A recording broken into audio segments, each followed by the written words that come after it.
My name is Senka Caro, and I'm founder of LightNet and the Purpose Lab. And my purpose and passion in life is to completely remove the word impossible from our minds. I'm here today with Laura Peña, who is part of the Purpose Lab. She is helping to interview incredible people around the world that have found their purpose, and she certainly has.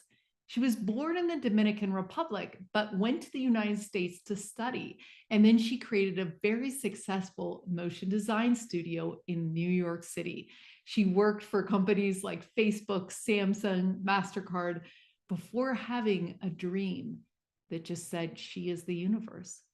And upon returning to the Dominican Republic, she saw women, young girls, being truly free. And she thought to herself, what is that moment where suddenly we give up on our dreams?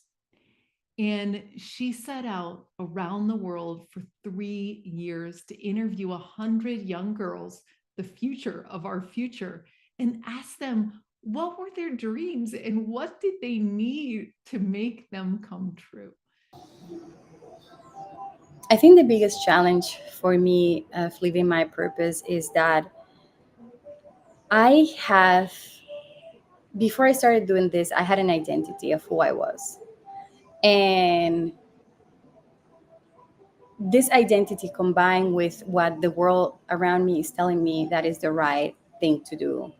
I'm living a very unconventional life for me to be able to do what I do right now. And I think the challenge, the hardest part is to know in your heart what's next and to know, yes, this is something I want to do, but even like I have doubts because I don't know the how.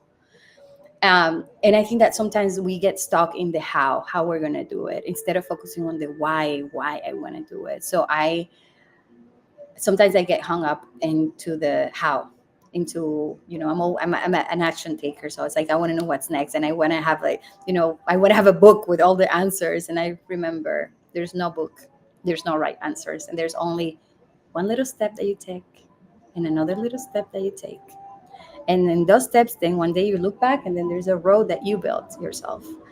And yes, there are a lot of challenges, especially when you're trying to dismantle an identity of who you thought you were and you start embracing who you truly are and who you came here to be. There's going to be people who are not going to understand, and sometimes those people are people who are really close to you, and that's what hurts the most. But in my case, my family is super supportive. They're really, really supportive. But not everybody understands what I'm doing, and sometimes that's hard because I sometimes don't know how to explain it. I just know it, and I've learned to be okay with that. To know that not everybody's going to understand, and that's okay. People can support you even if they don't understand what you're doing. For more, watch the full episode, which will be aired on Monday. Or you can find this story on our podcast, Awaken Your Purpose. To find your passion and purpose, join us at hollowmovement.net/purpose.